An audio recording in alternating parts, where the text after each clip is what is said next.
सरस्वती माता के पूजा के शुभ अवसर पर संपूर्ण दर्शक भगवान में हार्दिक मंगलमय शुभकामना व्यक्त कर जा रहा छी। आय अपने सबके बीच मैथिली चांद यूट्यूब चैनल ई पर्सनल चैनल छी, ऐसा हम लाइव छी। अपने सब संग दर्शक भगवान सब संग बातचीत करे के मन भेल।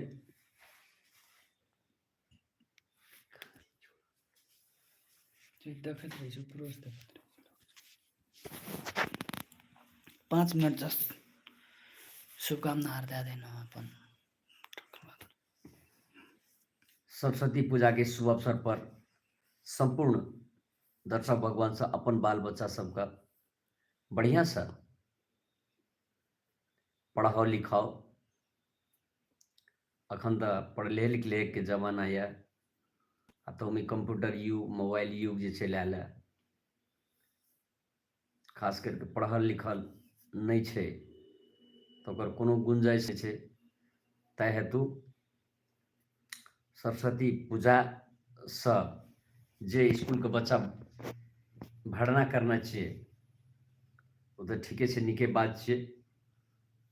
पूजा करी बढ़िया से पढ़ी लिखी बउआ बुच्ची सबको कहे ले चाहबे, और जे बच्चा भै गेल छे एडमिशन करे वाला सरस्वती पूजा से अपने सब एडमिशन कराबियो, बच्चा सबके बढ़िया शिक्षा दियो, से हम अपने सबसे विनम्र अनुरोध कर चाहब। और आपके युग जे आबि रहल छे, एहि युग में नहीं पढ़ल लिखल लोग कोनो काम नहीं कह सके, किएकि सारे काम अखन जैसे से कंप्यूटर पर चल एले। पहिनुकबा लोग सबके अखनो कंप्यूटर पर जैसे से किछो नहीं बुझे छे, ते द्वारा बच्चा सबके जे छे कंप्यूटर शिक्षा बहुते नीक शिक्षा छे। कंप्यूटर अखनी प्रत्येक आदमी का अनिवार्य भै गेल छे। आईए बीए पास करने चाहे कंप्यूटर शिक्षा नहीं है तो किछो नहीं बुझे छे। ते द्वारा से विनम्र अनुरोध कर चाहब अपने सब शिक्षा पर बेसी से बेसी ध्यान देल जाओ। धन्यवाद। तना बलराम यादव जुड़ल छु विराटनगर से, नमस्ते करै छु। नमस्कार बलराम बाबू, अपने लाइव में छी, लाइव में जुड़लो हुआ, अपने के बहुत बहुत स्वागत है। अपने से विनम्र अनुरोध कर चाहब अपने के जते साथी छे सबका लाइव कनी शेयर क्या दिल जाओ, से हमर विनम्र अनुरोध छे। तना मुकेश मंडल मलेशिया से देखै छु लाइव। चलो मुकेश बाबू, बड़ा खुशी लगे लाइव में स्वागत है अपने का। बेसी से बेसी लाइव का शेयर क्या दियो। मिथिलेशो लाइव देखै छु। ए सरस्वती पूजा के शुभ अवसर पर संपूर्ण लाइव देखनिहार संपूर्ण दर्शक भगवान सबका हम दिल से नमन कर चाहब। सरस्वती पूजा के बहुत बहुत शुभकामना। सबके घर में लक्ष्मी के वास हो, सरस्वती माता के वास हो।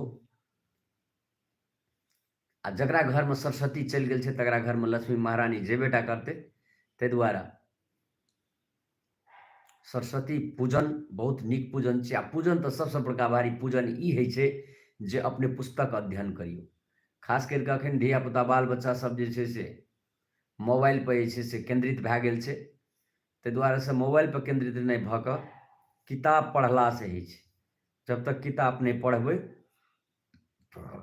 तब तक ज्ञान नहीं हेते। ते द्वारा किताब अपने सब जरूर पढ़ियो। फिर हम आबै छी लाइव में।